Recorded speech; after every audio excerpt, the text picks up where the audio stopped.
Қыздар, енді біз қоянның осындай құлағын тоқитын боламыз.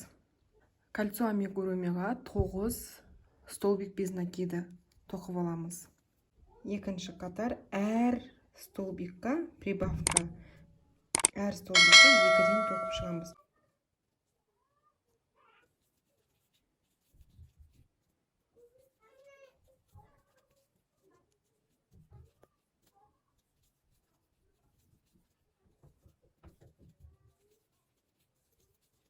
Үшінші қатарда 2 столбик бір прибавка, 2 столбик бір прибавкадан 6 рез тоқимыз. Қатардың соңында бізде 24 столбик без накида болу керек. 1, 2. Енді үшінші петляға прибавка жасаймыз. Осылай қатардың соңына дейін тоқимыз. 1, 2. Үшінші столбикқа прибавка тоқимыз. Үшінші қатарды осымен соңына дейін аяқтаймыз. Қыздар, үшінші қатарды прибавкамен аяқтады. Қатардың соңында бізде 20, былай санағанда 24 столбик без накида болды. Енді 4-ші және 5-ші қатарды 24 столбик без накидамен 2 қатар прибавкасыз тоқып шығамыз. Әр петляны өзіне бір-бірден тоқып шығамыз. 2 қатар. 2 қатар тоқып болғаннан кейін 6-шы қатарда 2 столбик, 1 убавка. 1 столбик, 2 столбик. Енді 1 убавка.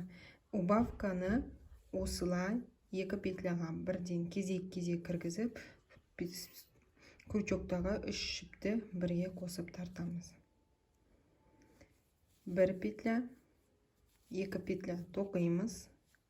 3-ші петлямен 4-ші петлядан бір-бірден шығарып, крючоктағы 3 жіпті бірге тоқимыз. Осылай 2 столбик, 1 убавкадан қатардың соңына дейін тоқимыз. Бізде 18 столбик без накида болу керек. Қыздар, 6-шы қатарды тоқып болдым. Енді 7-ші және 8-ші қатарды 18 столбик без накидамен өзгеріссіз убавка жасамай 2 қатар тоқимыз. Әр столбикке бір-бір столбик без накидадан тоқимыз. 18 столбик без накидадан 2 қатар. Енді қыздар, 9-шы қатар. 9-шы қатар 1 столбик, 1 убавка. 1, 2. 2 столбикта бірге тоқимыз. 1 столбик без накида, енді убавка. 1-ші петля, келесі петлядан тағы 1 петля. 2-ші петля, крючоктағы 3 жіпті бірге тоқимыз. Қатардың соңына дейін осылай тоқимыз. Бізде 12 столбик без накида қалу керек. Енді қыздар, 2 қатар 10-ші және 11-ші қатарды 12 столбик без накидамен 2 қатар тоқимыз. Өзгеріссіз. 2 қатар тоқып болғаннан кейін енді қыздар, қатардың басынан бір-біріне беттестіріп, осылай 1-ші столбиктан кіргіземіз, артындағы столбиктан кіргіземіз да, екеуін беттестіріп, столбик без накидамен тоқып шығамыз. Екі бетінен де 1-ші петлядан кіргіземіз, кейін артқы қабырғасындағы петлядан кіргіземіз. Екеуінен бұлай осылай бір-бірін соединять етіп тоқып шығамыз.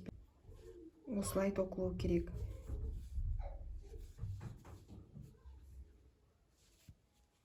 Енді жібімізді ұзынырақ қып кесіп аламыз. Бұлай 1 петля өткізіп алып, жібімізді тартып қоямыз. Бұл қоянға құлағын тіккен кезде осы жіппен, өзінің жібімен тігетін боламыз.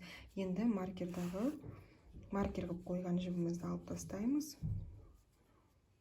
Осылай тігетін боламыз. Дәл осылай 2-ші құлағын тоқитын боламыз. Осында 2 құлақ тоқып, осылай қоянның құлағын тігіп қоямыз.